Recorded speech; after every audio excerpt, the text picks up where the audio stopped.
So I'm here on the edge of Koreatown in Los Angeles, right down the street from Beer Belly. Remember that place? The Duck? Oh, anyhow, I'm here to check out this Korean restaurant where they've got the traditional environment and the traditional menu. Not so much. No, this is Biergarten, fusion grill and craft beer.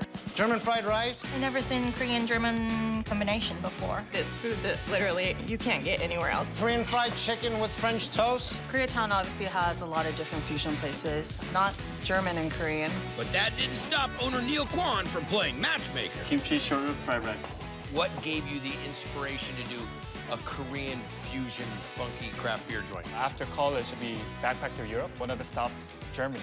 If anything, I wanted to capture that vibe.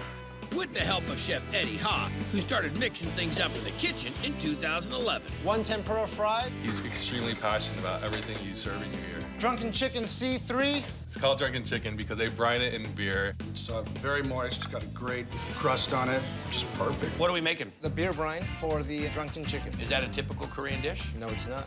I dig it. Let's get after it. All right, we're gonna go ahead with the Korean beer. Height. Water. We're gonna go ahead and get that honey in there. Some parsley. Have lemons.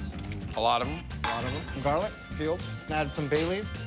Bay leaf and Korean food? No. Just checking. Dry oregano, some kosher salt, and some black pepper. Fire it up, and then we'll brine. Yeah. Give that a little stir. Harry Potter called. Once a spoon. Basically, we just want the salt to dissolve. Salt dissolve, bring the flavors together, and that's our brine that we're gonna use for our chicken. Yes. Okay. So we have our brine here now. It's Okay. to room temp. It smells a little like a sweet tea, unless you want to smell that. No, I just smell it, and then you probably push my head in there. We're gonna go ahead and add the chicken. Down into the party bowl. And how long are we gonna hold the chicken? About 24 hours.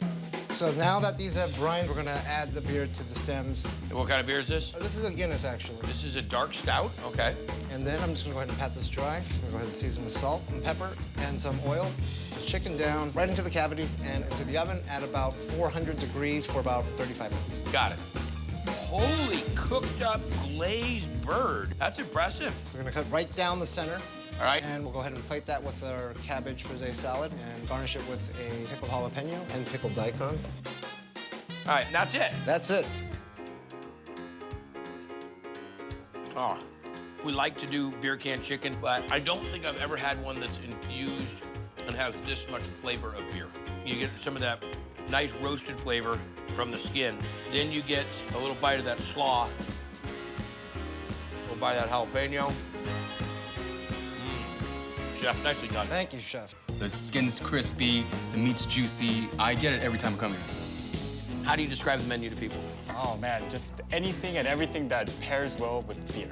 That'd be 25 types of craft beer, tapped alongside everything from kimchi pancakes to German sausage. You will leave full, happy, and comfortable. You want a funky joint, great beer, eclectic menu? Come see this guy.